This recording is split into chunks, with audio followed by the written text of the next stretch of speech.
Thank you for staying with us. Despite this discordant tunes from opposition political parties about the outcome of the 2023 elections, the conduct is getting more validation.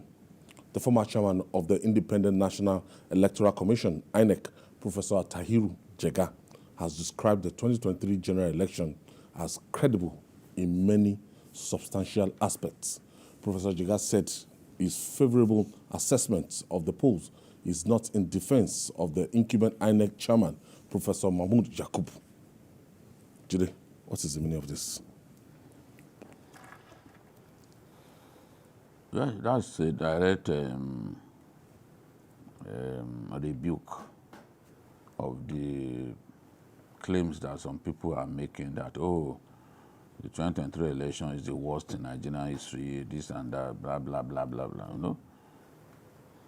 I always refer to the presidential election because on the day of the presidential election, we also had the National Assembly elections. And the National Assembly elections really showed the power of the card reader, the beavers, sorry. People that ordinarily in the past would not have come close to winning election. They are in the National Assembly today. A good number of them members of the Labour Party. Nobody's contested against VIPs, big political heavyweights, and defeated them. Governors were defeated. We saw it. APC, the ruling party, lost 12 states in the presidential election. It's unprecedented. Let anybody remind me of when it happened. 12 key states. Yes. Some of the biggest states in our country. Talking about Kaduna, talking about Katsina, talking about Kano. Lagos. And you still just want to dismiss the election as a non-event, as something that didn't happen. And we can see people who, some of them were, as we were told, there was even an Okada rider who went on to win election to National Assembly. Will he have won in 2023? Will he have won in 2023 when Obasanjo... 2003. Yes, 2003. When the total votes recorded in Ogun State was higher than the number of registered voters. Did we have that sort of situation this time around? That people will be brazen and rigged to the point that votes recorded will be above registered voters. Of course, that didn't happen. Remember in those days that they were doing massive thumb printing and they got to a point they were tired, they got palm kernel shells. Because you know palm kernel shell has lines that will make it look like, then they started using. And then we had Adrian 40 and others exposed massive thumb printing, ballot fraud and all that. So you cannot dismiss the election as such a failure just because the outcome didn't favor you. No one is saying that it's a perfect election. We are not ripe for a perfect election. Let's not deceive ourselves. And I can tell you that the governorship election was worse than the presidential election because some of what happened during the governorship election, including the intimidation of voters and violence being introduced in some place just to make sure that certain individuals won, we didn't see it in the presidential election. How often? Look at El-Rufai. You always talk about that powerful politician and all that. They were the people who says power must go to the south. What did we see? In a state, APC was only, in the presidential election, they were only able to win 2 local governments, Gwari and I think Sanga. Just 2. Despite all the efforts. 2 local governments. He lost the state. The president lost his home state. How often does it happen in our country? Did Obasanjo lose his home state?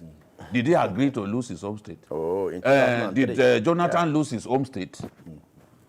The 2 elections, did Obasanjo lose his home state? I mean, he presided over his own. Yaradua came. He didn't lose both elections. The only time that he lost, he had not become president. 1999. Yeah. When, yes, he didn't lose. I mean, he had not become president. The Yorubas voted for Olufalaye. They rejected him outright. He lost the Yoruba states. But he had not become president. I'm saying that after he became president, did he lose his home state? No. Instead, we saw votes, as confirmed by the Supreme Court, higher than the number of registered voters. So people will say all kinds of things. The worst ever. They talk about the worst ever. People were born not long ago talking about worst ever election. And I keep asking the question, how many elections have you seen? Did you see wet here? You were born in year 2000 and you are talking about...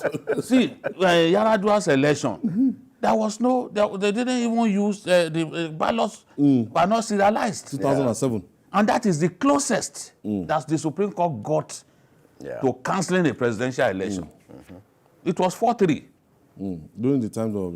And you will, that kind of election is there without ballot. That means ballot without serializing your ballot. That means you can get up, they go and carry ballot materials meant for a Gbimo and take it to Ose local government in those states where you come from. Which fraud can be bigger than that? The Supreme Court judges were baffled that once you cannot serialize ballots, what are we talking about? There's no integrity. Yeah, they just allowed it to go. They just allowed it to go because they felt, in those days, you could be on the electoral litigation for 3 years. Yeah. You can imagine he had already spent 3 years. No time frame. Yes, so to now say, okay, we are going back to do a fresh election, they just... MJ, Attahiru Jega validating that election, and he's going to look at it from a more technical point of view, like an insider. No, it's what, former insider. It's what we've been saying here. The problem is not with INEC, but rather with the dramatis personae, the stakeholders, the politicians. They are the problems. But they would want somebody to blame for it. Is it INEC that snatches ballot papers, that snatches BVAS machines? It's not INEC. Or that will prefill... Or is it INEC that will prefill the resource sheets? No, because we have human elements at different stages. They always... They beat the system. Almost always want to compromise and beat the system. They will connive with security agencies.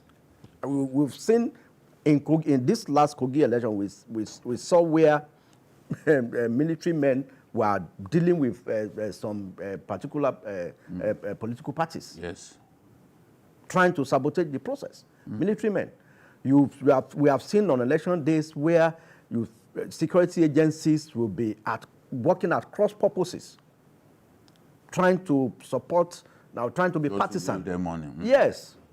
So, it's in most cases, it's not about INEC, but about us, about the people. But then the resolve of Nigerians to ensure that, yes, like Jide said, look at what happened in Lagos. Labour Party in Ikoyi, the Labour Party candidate defeated Obanikoro and Banky W. Wellington. Somebody that was virtually unknown. Defeated two major actors, two major politicians. I mean, who would not know Banky W or Jide Obanikoro, who was returning? No? So, it's only BVAS that could make that happen, and yet you are blaming INEC. No, they are even saying it's the worst election. That is the one that I hate you can't say it's the worst election.